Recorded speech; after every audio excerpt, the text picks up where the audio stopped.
नमस्कार, त्रिनेत्र क्लासेस में आपका हार्दिक स्वागत और अभिनंदन है। आज का जो हमारा टॉपिक है उसका नाम है ब्लड ग्रुप। ब्लड से रिलेटेड हम पहले पढ़ चुके हैं, नहीं देखा तो वीडियो जरूर देख लेना। ब्लड क्या होता है, ब्लड किस तरह से फंक्शन करता है, कौन से बना होता है और ब्लड के क्या क्या टाइप है और कौन कौन सी सेल्स पाई जाती है, उसके बारे में हम डिटेल में पढ़ चुके हैं। इधर उधर से ध्यान ना दें। और इसका नाम जो है प्यारे बच्चों, इसको कहते हैं रक्त समूह। ब्लड ग्रुप को हिंदी में कहते हैं रक्त समूह, ब्लड ग्रुप। क्या होता है ब्लड ग्रुप? प्यारे बच्चों, हमारे शरीर में अलग अलग प्रकार के ब्लड ग्रुप पाए जाते हैं, सब में अलग अलग है। कुल मिलाकर के हम 4 प्रकार के ब्लड ग्रुप इसमें पढ़ते हैं, है ना। कौन कौन सा? सबसे पहले ओ आता है, फिर ए आता है, फिर बी आता है और लास्ट में ए बी आता है। तो कुल मिलाकर के आपको 4 प्रकार के ब्लड ग्रुप देखने को मिलते हैं, ठीक है जी। उनके अलग अलग ब्लड ग्रुप जो है उनमें एंटीजन अलग अलग होते हैं। तो इसी में एंटीजन को साथ साथ में ले चलता हूं मैं, देख लो यहीं पे बता देते हैं। देखिए यहां पे एंटीजन की बात करेंगे अपन, उसके बाद में अपन बात करेंगे एंटीबॉडी की। एंटीबॉडी की एंटीजन और एंटीबॉडी कौन कौन से होते हैं? ओ में किसी प्रकार का एंटीजन नहीं पाया जाता, ये आप ध्यान रखना। ओ का अर्थ यही होता है कि कोई नहीं, तो ओ में एंटीजन नहीं होता। ए में एंटीजन ए होता है, बी में एंटीजन बी होता है, ए बी में एंटीजन ए तथा बी होता है, ठीक है। उसके बाद बात करें एंटीबॉडी की, तो ओ में एंटीजन नहीं होता तो एंटीबॉडी जरूर होती है ना। तो एंटीबॉडी इसमें स्मॉल ए और स्मॉल बी दोनों होती है, इसमें स्मॉल बी होती है, इसमें स्मॉल ए होता है और इसमें किसी प्रकार की एंटीबॉडी नहीं पाई जाती। कुल मिलाकर के आप ये ध्यान रखना, इस तरह से जो है हम एंटीजन और एंटीबॉडी के बारे में जानते हैं, ठीक है जी। ये आपको टेबल आपको ध्यान रखनी है, कल कोई नहीं फ्यूचर आपसे क्वेश्चन पूछ सकता है, बताओ भाई कौन से में कौन सा एंटीजन होता है तथा कौन से में कौन सी एंटीबॉडी पाई जाती है, ठीक है जी। अब हम बात करते हैं प्यारे बच्चों कि अगर पापा और मम्मी का ब्लड ग्रुप कैसा हो और तो आगे आने वाली संतति है उसका ब्लड ग्रुप किस प्रकार से होगा, उसके बारे में चर्चा कर लेते हैं। देखिए जी, इधर मैं लिख रहा हूं पापा जी, पापा, और इसका ये रही मम्मी। पापा का जो ब्लड ग्रुप है मान लीजिए ए था, मम्मी का ब्लड ग्रुप था बी। तो इसमें एंटीजन की बात करें तो ए है, लेकिन हमें एलील चाहिए संकरण कराने के लिए। एलील यहाँ पे आई ए, अगर दूसरा नहीं है तो ओ दे देंगे। यहाँ पे एलील जो है बी है, अगर दूसरा नहीं है तो ओ दे देंगे। अब इसके बीच में जब हम संकरण कराने जाएंगे तो यहाँ पे आएगा आई ए आई बी, इधर आएगा आई ए आई ओ, इधर आएगा आई बी आई ओ, इधर आएगा आई ओ आई ओ। ये ओ बाद में इसीलिए लिख रहा हूं क्योंकि अगर आपने मेंडल के नियमों को पढ़ा है तो मेंडल बोलता है कि प्रभावी को पहले लिखा जाता है और अप्रभावी को बाद में। तो ओ जो है हमारा अप्रभावी है, ओ ए बी और ए बी जो है वो प्रभावी है, ठीक है। तो यहां पे ब्लड ग्रुप जो आएगा प्यारे बच्चों, यहां पे कौन सा आएगा बोलो? ए बी आएगा। यहां पे कौन सा आएगा? ए आएगा। यहां पे बी आएगा, यहां पे ओ आएगा, ठीक है। ये विषम युग्मजी और सम युग्मजी के बारे में भी हम पढ़ चुके थे, याद है हमें। तो यहाँ पे दोनों के दोनों अप्रभावी आ जाए तो अपने प्रभाव को दर्शाते हैं। यानी देखिए पापा का ब्लड ग्रुप ए था, मम्मी का बी था और औलाद का बेटा ए और बी के साथ साथ में ए बी और ओ बी जो है हमें देखने को मिलता है। इस प्रकार के ब्लड ग्रुप में आई हुई भिन्नता शक का कोई भी कारण नहीं है, कोई शक करने की गुंजाइश ही नहीं होती कि भाई ये कलवा है किसका, तुम्हारा ही है, ठीक है जी। अब आपको एक क्वेश्चन दे रहा हूं साइड में, वो आप जरूर करके लेके आना। पापा जी है, इधर लिख रहा हूं मैं पापा और इधर लिखा मैंने मम्मी। पापा का जो ब्लड ग्रुप दे रहे हैं हम वो दे रहे हैं ए बी और मम्मी का जो ब्लड ग्रुप दे रहे हैं वो दे रहे हैं बी। होने वाली संतानों के ब्लड ग्रुप किस प्रकार से होंगे ये आपको बताने हैं, ठीक है। तो ये छोटे मोटे क्वेश्चन है, आपके काम आने वाले हैं। अगला अब आ जाते हैं प्यारे बच्चों कि आपसे अगर पूछ ले कि भैया पॉजिटिव नेगेटिव भी तो ब्लड ग्रुप होते हैं, तो वो क्या सिस्टम है उसके बारे में बता देता हूं। देख लीजिए, सबसे पहले एक एंटीजन पाया जाता है प्यारे बच्चों, उसको कहते हैं आर एच एंटीजन। इस आर एच एंटीजन की खोज की गई थी मकाका रिसस में, बंदर में खोज हुई थी। तो इसकी खोज कहां हुई थी? खोज हुई थी मकाका रिसस बंदर में हुई थी। और साइंटिस्टों ने बोला कि जिसमें आर एच एंटीजन प्रेजेंट है प्यारे बच्चों, उसे कहा जाता है आर एच पॉजिटिव, है ना। तो जिसमें आर एच प्रेजेंट है, दो प्रकार के ब्लड ग्रुप होते हैं इसमें। अगर आर एच प्रेजेंट है या फिर आर एच एब्सेंट है, तो इस आधार पर ब्लड ग्रुप जो होते हैं दो भागों में फिर बांट देते हैं। कौन कौन सा? वो जिनके ऊपर पॉजिटिव लगा होता है। जैसे कि बात करें अपन ओ पॉजिटिव, अगर बात करें ओ नेगेटिव, अगर बात करें ए पॉजिटिव, अगर बात करें ए नेगेटिव की, ऐसे ही ए बी पॉजिटिव, और ऐसे ही आएगा आपका ए बी नेगेटिव, ऐसे ही आपका बी पॉजिटिव, और ये जो है आएगा बी नेगेटिव। सबसे कॉमन जो ब्लड ग्रुप होता है प्यारे बच्चों, वो होता है बी पॉजिटिव। सबसे सामान्य ब्लड ग्रुप बी पॉजिटिव है। और सबसे रेयर ब्लड ग्रुप जो होता है वो होता है ओ नेगेटिव।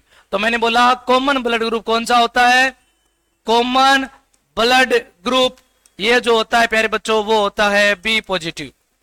और रेयर ब्लड ग्रुप कौन सा होता है? रेयर ब्लड ग्रुप वो होता है ओ नेगेटिव। ये आपसे अगर क्वेश्चन पूछ ले कल को, तो यहां से आपको फटाफट से आंसर दे देना। अगला आ जाता है प्यारे बच्चों आपका कि भैया ब्लड कौन किसको दे सकता है, कौन किससे ले सकता है। तो इसकी सीधी सिंपल ट्रिक है, ये याद रखना, और आपका एक भी क्वेश्चन गलत नहीं होगा। देख लीजिए इस तरह से, ये जो तीर चल रहे हैं ना, वहां से यानी जहां से तीर आ रहे हैं वो दे रहा है, जिसके ऊपर तीर लग रहे हैं वो ले रहा है। तो याद रखना ओ की, ओ से सारे के सारे तीर बाहर निकल रहे हैं, ओ सबको देता है, इसीलिए इसका नाम होता है सार्वदाता। इसको हम इंग्लिश में बोलते हैं यूनिवर्सल डोनर, ठीक है। और ए बी सबसे ले रहा है, इसे कहते हैं सारोग्राही, सारो भिखारी, जो बोलो, है ना। ए बी वालों सारे के सारे भिखारी, है ना, ब्लड ग्रुप वाले। लेकिन याद रखना कि ए बी जो है सबसे ले सकता है लेकिन दे किसी को नहीं सकता, इसीलिए ये भी याद रखना है। तो ए बी वाले को खुद दे सकते हैं, याद रखना। तो मैं एक क्वेश्चन लिख देता हूं साइड में, बताना इसका आंसर कौन सा आएगा। क्वेश्चन है ए बी किसको रक्त दे सकता है?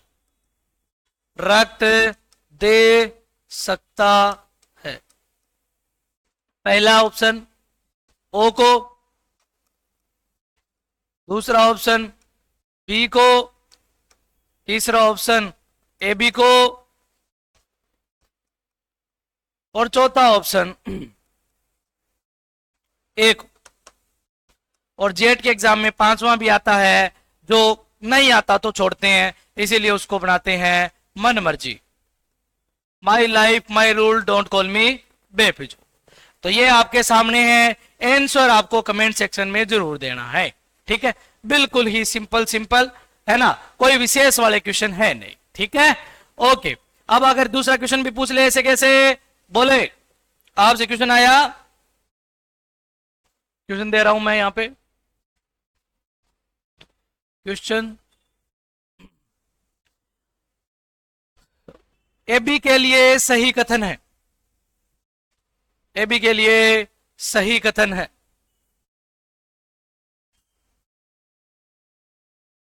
पहला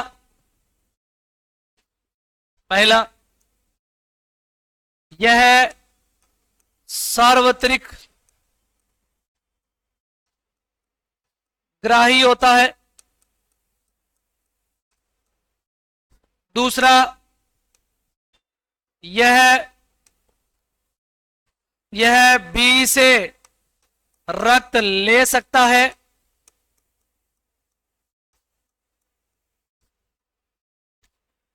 तीसरा, यह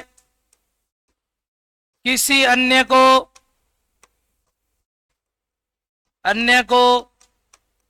रक्त नहीं दे सकता, खुद को छोड़कर, है ना, खुद को छोड़कर।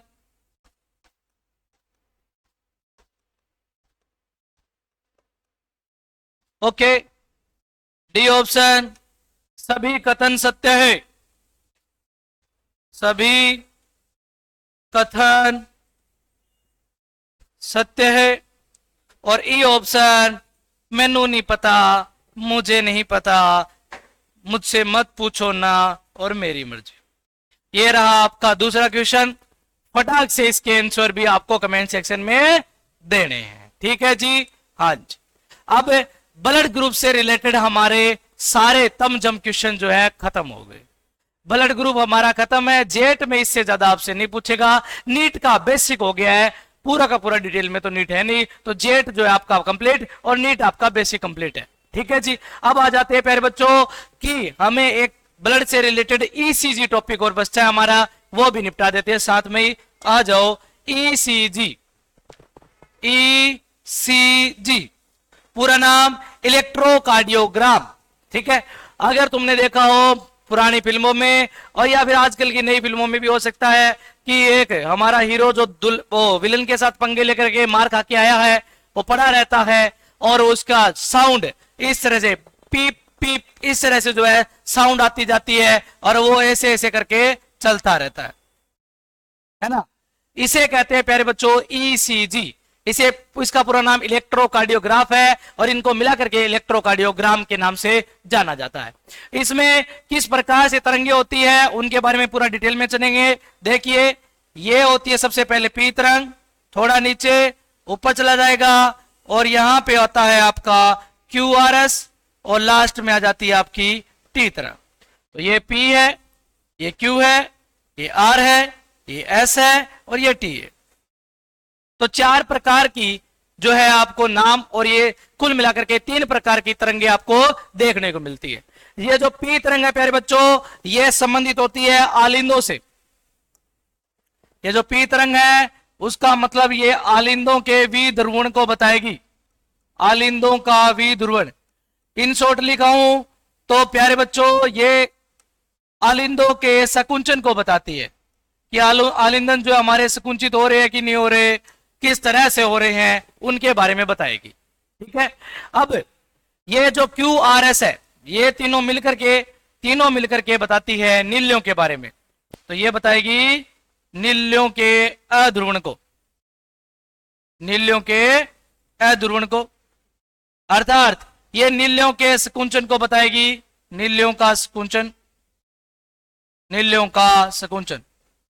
और प्यारे बच्चों ये जो टी तरंग है वो बताएगी कि सकुंचन खत्म हो गया है नील्यों का, सकुंचन समाप्ति का द्योतक है, द्योतक है। संकेत है प्यारे बच्चों कि टी तरंग आई तो मतलब नील्य में सकुंचन खत्म हो गया है। एज इट इज आपकी एनसीईआरटी में लिखा हुआ है और एनसीईआरटी टू एनसीईआरटी हम चल रहे हैं। ये आपसे सीधा सीधा पूछ लेगा, बोले पी तरंग किसके लिए, आलिंदों के लिए, और क्यूआरएस तरंग किसके लिए, नील्यों के लिए, टी तरंग किसके लिए, अगेन नील्यों के लिए काम में ली जाती है। अगर यह तरंग में ऊपर नीचे है तो हमें पता चल जाएगा, मान लीजिए ये जो पी तरंग है ऐसे जा रही थी और ये थोड़ी सी क्या हो गई, ऊपर हो गई, और ऊपर होते ही हमें पता चल जाएगा कि आलिंदों में भी ध्रुवण बहुत ही ज्यादा हो रहा है।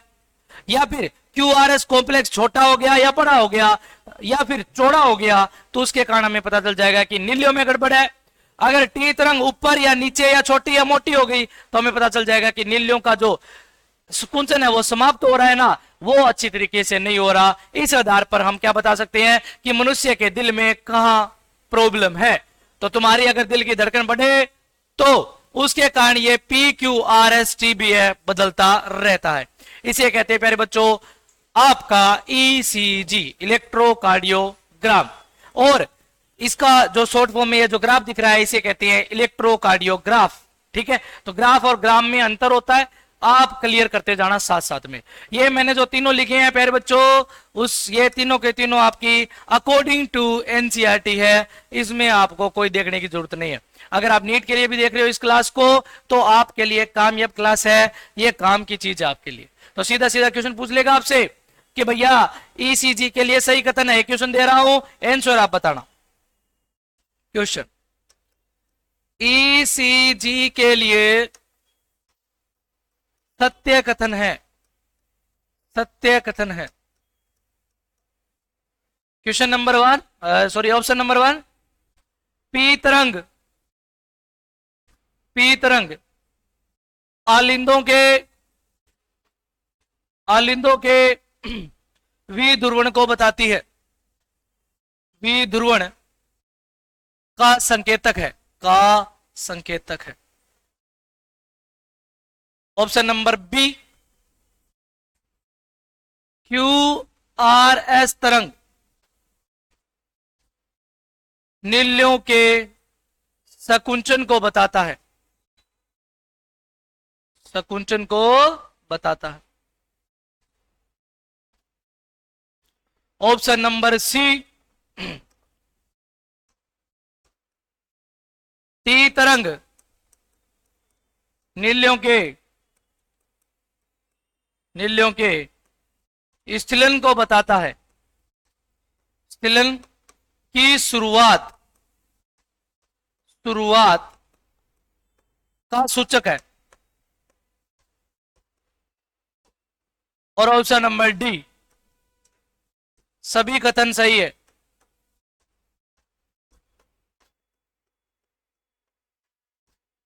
और ऑप्शन नंबर ई, सानू नहीं पता, मुझसे मत पूछो, मुझे नहीं पता। ये सीधा सीधा सट क्वेश्चन है, आपके सामने क्वेश्चन है। और ऐसे क्वेश्चन आपके नीट और जेट और सीयूटी के एग्जाम में पूछे जाते हैं, अक्सर पूछे जाते हैं। तो ये ईसीजी से रिलेटेड ये क्वेश्चन है, और ऐसे ही क्वेश्चन ईसीजी से रिलेटेड आएगा। और कोई डाउट हो इस वीडियो के कमेंट सेक्शन में आप जाकर के पूछ सकते हो।